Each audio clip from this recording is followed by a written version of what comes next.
สวัสดีค่ะใครๆเข้าโคนนี้นะคะจุ๊บเอาเมนูเค้กแตงโมมาฝากเพื่อนๆกันค่ะเค้กตัวนี้นะคะก็จะเป็นรูปแตงโมเลยค่ะตกแต่งสีแดงแล้วก็สีเขียวค่ะหน้าตาน่าทานแล้วก็อร่อยด้วยค่ะยังไงเดี๋ยวเราไปดูส่วนผสมและวิธีทำกันเลยค่ะ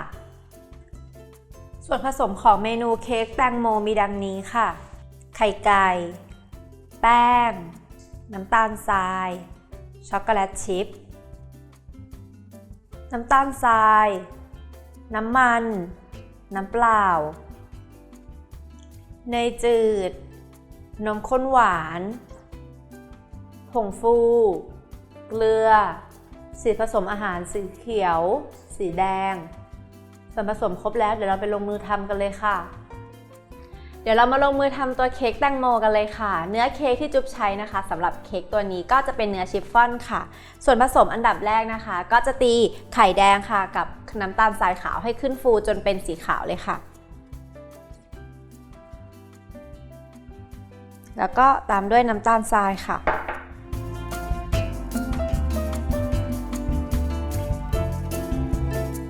แล้วก็ตีด้วยสปีดสูงสุดเลยนะคะ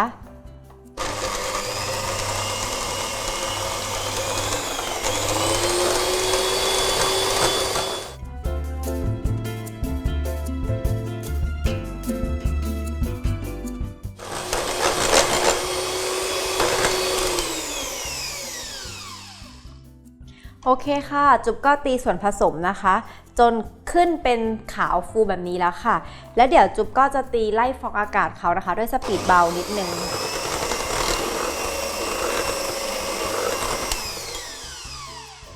ค่ะพอเสร็จอันนี้แล้วนะคะเราก็จะมาทำส่วนผสมของแห้งแล้วก็ของเหลวอันดับแรกค่ะแป้งเค้กอันนี้จุ๊บก็ได้ร่อนเรียบร้อยแล้วนะคะจุ๊บจะใส่ผงฟูกับเกลือลงไปเลยแล้วเดี๋ยวคนเคล้าให้เข้ากันค่ะเสร็จแล้วก็จะเอาน้ำมันนะคะผสมกับน้ำเปล่าค่ะ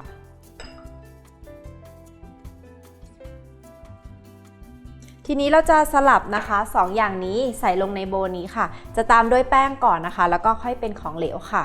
อันนี้เดี๋ยวจุ๊บจะใส่ตัวนี้ลงไปก่อนเลยแบ่งใส่ประมาณ2 ครั้งค่ะแล้วก็ตามด้วยน้ำเปล่า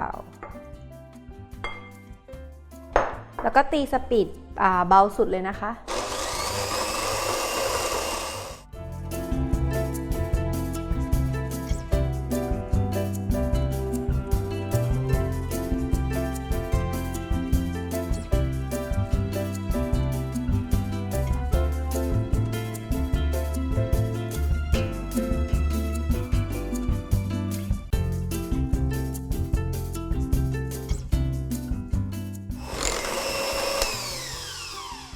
ส่วนผสมนะคะก็เนื้อเนียนแบบนี้เลยค่ะ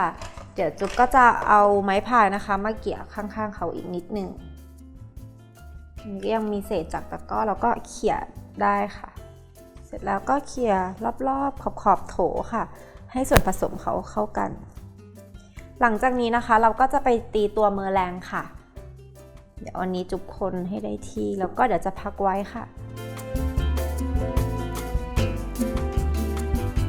เดี๋ยวเรามาตีตัวเมอร์แรงกันเลยค่ะจุ๊บจะใส่ไข่ขาวแล้วก็น้ำตาลทรายเข้าด้วยกันเลยเดี๋ยวตีที่สปีดสูงสุดนะคะจะตีให้ยอดอ่อนนุ่มค่ะแต่ว่าไม่ถึงกับยวบมากก็คืออยู่ในอ่อนนุ่มแบบปานกลางเนาะเดี๋ยวเรามาดูกัน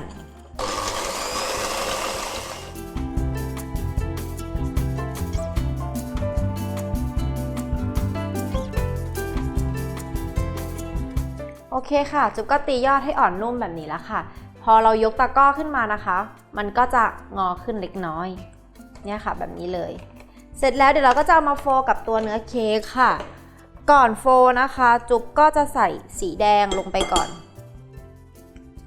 ถ้ามันติดอยู่ตรงตะกร้อนะคะแนะนำให้เพื่อนๆใช้เป็นพายางอะค่ะเกี่ยเอาถ้าเราเคาะเอามันจะทำให้ตัวไข่ฝ่อได้ค่ะ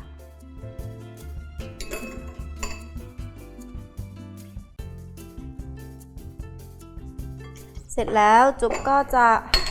เอาตัวเนื้อเค้กอันนี้ค่ะใส่สีก่อนที่จะเอาตัวไข่ขาวลงไปตีด้วย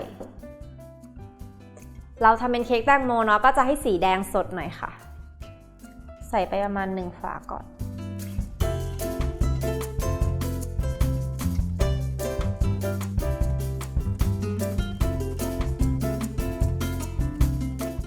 สีที่ได้ก็จะเป็นประมาณนี้นะคะแต่ถ้าใครไม่ชอบแดงไปก็สามารถอ่อนได้ค่ะ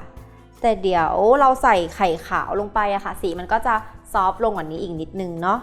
เสร็จแล้วก็ตักไข่ขาวค่ะนำมาโฟลด้วยกันเลยถ้าเพื่อนๆถนัดเป็นตะกร้อนะคะก็ใช้ตะกร้อคนได้ค่ะเดี๋ยวจุ๊บก็จะใช้ตะกร้อคนเหมือนกันเนี่ยค่ะแล้วก็ค่อยๆคนเบามือพอเขาเริ่มเข้ากันก็ใส่ส่วนที่เหลือลงไปทีละนิดค่ะพอเริ่มได้แล้วก็ใส่ต่อ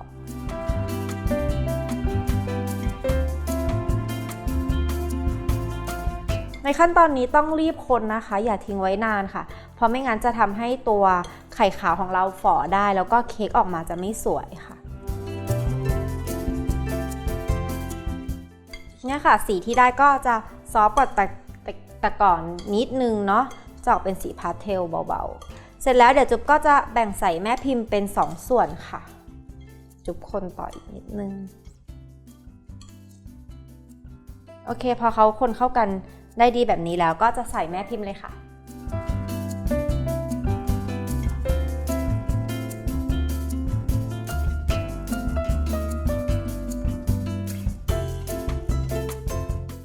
โอเคค่ะจุ๊บก็ได้ส่วนผสมนะคะแบ่งครึ่งเป็น2อันค่ะเพื่อที่ว่าเดี๋ยวเราจะได้เอามันมาประกบกันเนาะถ้าเราใส่พิมพ์เดียวอันเดียวเลยอบครั้งเดียวเนี่ยจะทำให้อบนานขึ้นค่ะเดี๋ยวจุ๊บจะเข้าเตาอบนะคะใช้ไฟ180องศาค่ะใช้บนแล้วก็ล่างแล้วก็พัดลมเลยค่ะอบประมาณ10นาทีค่ะเดี๋ยวเสร็จแล้วออกมาดูกันค่ะเดี๋ยวจุ๊บจะอบเป็นแบบรองน้ำนะคะจะใส่น้ำลงไปค่ะประมาณ1เซนได้ค่ะไม่สูงมากนะคะแล้วก็เอาเข้าเตาอบได้เลยค่ะเดี๋ยวจุ๊บจะมาตีบัตเตอร์ครีมนะคะสูตรนี้ค่ะจุ๊บก็จะใช้เป็นเนยสดแท้นะคะผสมกับตัวนมข้นหวานค่ะเดี๋ยวเราจะตีตัวเนยนะคะให้ฟูเป็นสีขาวก่อนค่ะแล้วค่อยใส่ตัวนมข้นหวานในขั้นตอนสุดท้ายก็จะเอาเนยที่ได้วางไว้ที่อุณหภูมิห้องนะคะก็จะอ่อนนุ่มประมาณนี้เลยค่ะจุ๊บแนะนำให้เนื้อเขาเป็นประมาณนี้นะคะเพราะว่าจะได้ตีขึ้นฟูได้ง่ายขึ้นค่ะแล้วก็เดี๋ยวตีด้วยสปีดสูงเลยค่ะ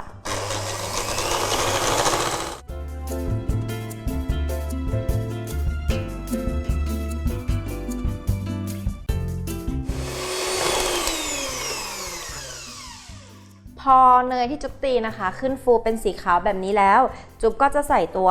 นมข้นหวานค่ะในขั้นตอนสุดท้ายแต่เดี๋ยวเราต้องเกลี่ยเขาก่อนนะคะ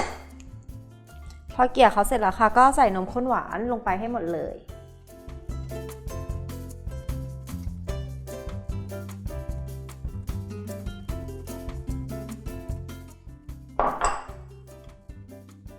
เสร็จแล้วเราก็ตีเขาต่อค่ะให้เข้ากัน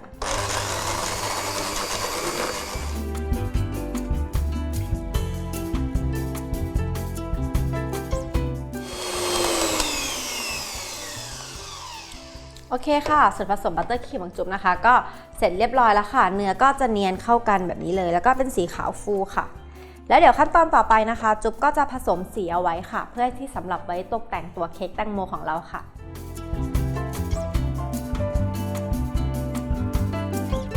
เดี๋ยวขั้นตอนนี้นะคะจุ๊บก็จะผสมสีตัวบัตเตอร์ครีมของเราค่ะเพราะว่าเราจะเอาไปปาดกับแตงโมเนาะจะผสมเป็นสีแดงกับสีเขียวค่ะตัวสีเขียวอะค่ะจุ๊บจะทำน้อยหน่อยค่ะเพราะว่าเอาไว้แค่ปาดตรงข้างหน้ามันเดี๋ยวเราก็จะแบ่งตัวบัตเตอร์ครีมก่อนเลย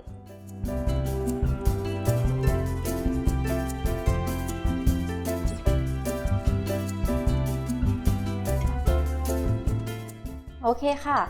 อันนี้จุ๊บก็จะใส่สีเขียวลงไปนะคะ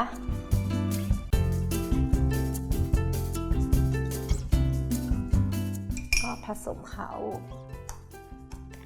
ผสมตามที่เพื่อนชอบเลยนะคะว่าชอบเป็นสีเขียวอ่อนหรือว่าสีเขียวเข้มค่ะ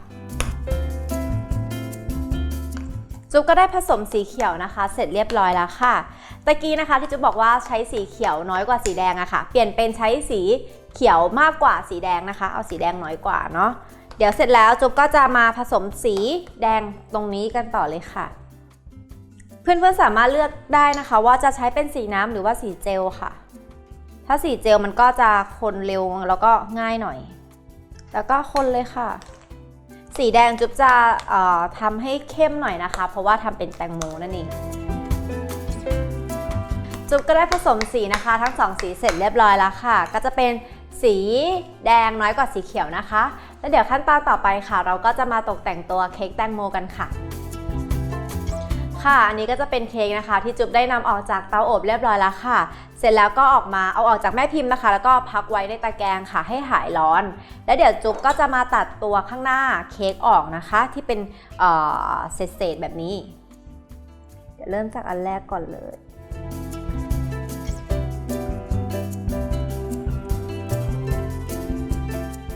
โอเคค่ะพอเสร็จเรียบร้อยแล้วนะคะจุ๊บก็จะมาปาดหน้าเค้กค่ะปาดครีมกันเลยไส้ข้างในนะคะจุ๊บก็จะปาดด้วยสีชมพูบางๆค่ะ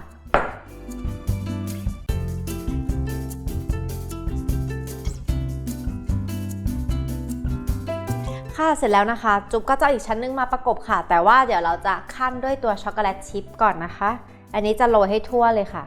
เหมือนเป็นเมล็ดแตงโมนั่นเองเวลาเราหั่นครึ่งมา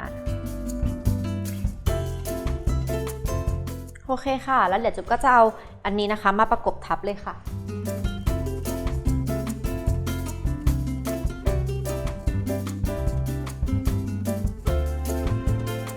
โอเคค่ะพอประกบทับเสร็จแบบนี้แล้วนะคะเดี๋ยวเราก็จะต้องปาดครีมเขานะคะด้านขอบนะคะจะเป็นสีเขียวแล้วก็ตรงกลางจะเป็นสีชมพูค่ะเราก็เริ่มจากทาด้านบนก่อนเลยเนาะ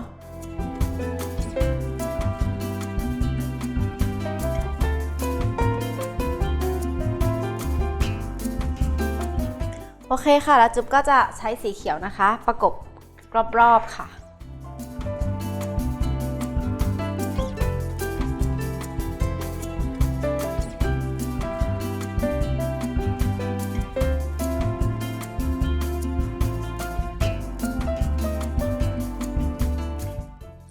จุ๊บก็ได้ปาดตัวเค้กนะคะเรียบแบบนี้เรียบร้อยแล้วค่ะขั้นตอนสุดท้ายค่ะก็จะเก็บรายละเอียดข้างบนนะคะจุ๊บก็จะค่อยๆเก็บแบบนี้เลย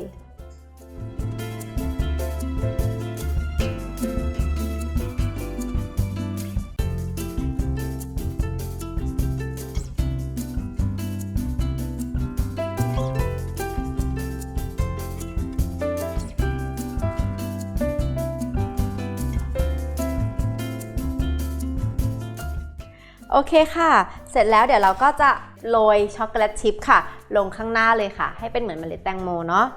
จะโรยไม่ถี่มากนะคะก็คือเราจะเว้นระยะห่างไว้ประมาณนี้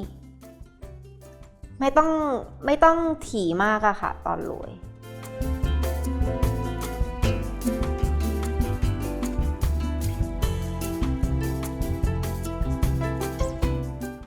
โอเคค่ะก็เสร็จเรียบร้อยแล้วค่ะเค้กแตงโมวันนี้นะคะเดี๋ยวจุ๊บก็จะเอาไปแช่ในตู้เย็นก่อนค่ะให้มันเซ็ตตัวแล้วเดี๋ยวเรามาจัดเสิร์ฟค่ะสำหรับตัวเค้กแตงโมนะคะจุ๊บก็ได้แช่เย็นค่ะแล้วก็เซ็ตตัวเรียบร้อยแล้วค่ะขั้นตอนต่อไปค่ะจุ๊บก็จะตัดเสิร์ฟค่ะเดี๋ยวจุ๊บก็จะตัดตัวนี้เลยนะคะ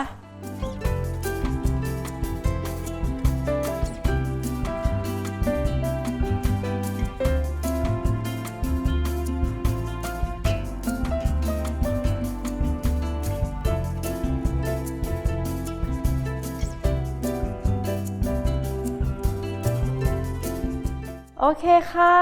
สำหรับเค้กแตงโมนะคะจุ๊บก็ได้จัดเสิร์ฟเสร็จเรียบร้อยแล้วค่ะก็จะมีเป็นเม็ดช็อกโกแลตชิพนะคะเป็นเหมือนเม็ดแตงโมค่ะมีทั้งข้างบนแล้วก็ตรงกลางที่เป็นไส้เลยค่ะสำหรับวิธีทำและอัตราส่วนค่ะเพื่อนๆเข้าไปดูได้เลยค่ะที่เว็บไซต์ foodtravel.tv ค่ะสำหรับวันนี้จุ๊บขอตัวไปก่อนค่ะสวัสดีค่ะ